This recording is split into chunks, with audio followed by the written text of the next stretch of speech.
communicating with a deaf person? Have any of you been in a situation where you did not know what to do? No? Okay, whatever, I have. And I was at work one day, and then these people, I was looking down at my register because I'm a cashier, and these people were looking, I was looking down and they walk in, and then I asked them, oh, hey, how are you doing today? And I'm looking down at the screen. Why are you looking at me? Is it a deaf? Like, oh, no, I didn't spell check. I didn't spell check. Person that can't hear? Huh? Person that can't hear?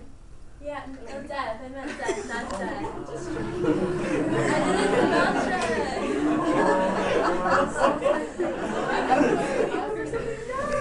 I know. My friend told me on my way here, and I was like, you know what? I can't do anything about it. So, obviously, I'm not going to talk to a dead person. So, anyways, I'm at work, and these deaf people come in, and I look up because they didn't reply to me, so I'm just like, oh, were you ready to order? And then they just look at me like the random look, and I'm just like, okay. And then the husband, he points to his ear, and like he shakes his head, and I was just like, oh, okay. So then I realized that they were deaf and they can't hear. So I gave them like a paper menu, and I started pointing, and then that's how I took their order. But anyways, usually deaf people use a pen or paper to communicate with you, or they might use sign language, make gestures, and they can read lips. And I'm credible to talk about this because I've had an experience at work. And it's important to learn how to communicate with a deaf person, because if you're ever in a situation like I was, like, you don't even know what to do. So I'm going to talk about how to communicate with the deaf person, the do's and don'ts, and helpful tips.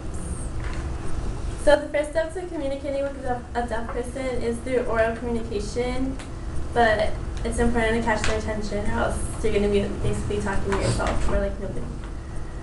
And Christina Poe, author of the ASL University American Sign Language, Communicating with a Deaf Student, she wrote, the oral method is strongly advised by hearing people who don't want children to have to rely on sign language and or interpreters to communicate with others.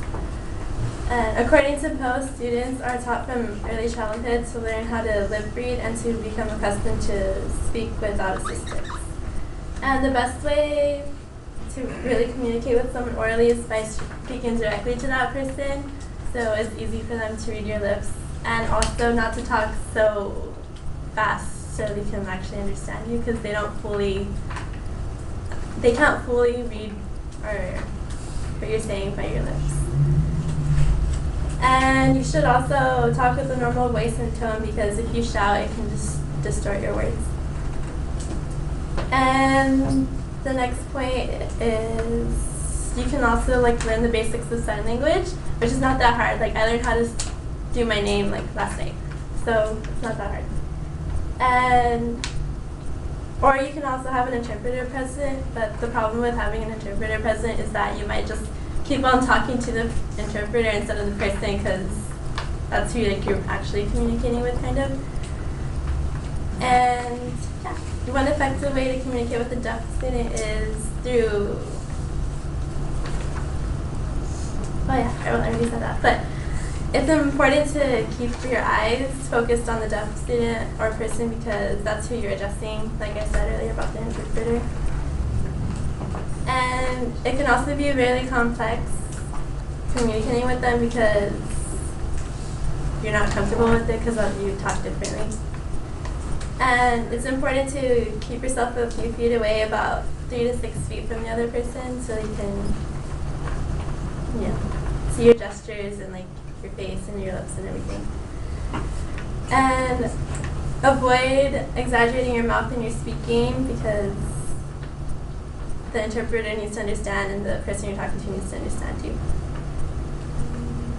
And when the U.S. Department of Justice provided an article called Communicating with People Who Are Deaf or Hard of Hearing, and they said when communicating by writing notes, some individuals who use sign language may lack good English and reading skills, so that's another way it might be more difficult for them to, if you write it out, you may have to write it out a simpler way.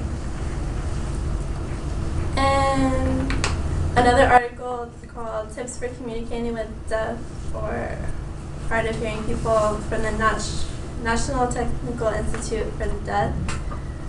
They were talking about attempting to communicate with a deaf student or an interpreter is present. The best way to do it is by looking directly at the person. So it's important, like I said, to communicate with those who do not have the ability to hear, just in case you ever end up in a situation where you might need to help them in case of an emergency or something, or you need to take their order like I did at work. And I identified the different ways to communicate with a deaf student, which is oral communication is the best way. And the use of sign language is another way. And I talked about some tips and do's and don'ts, so what to do.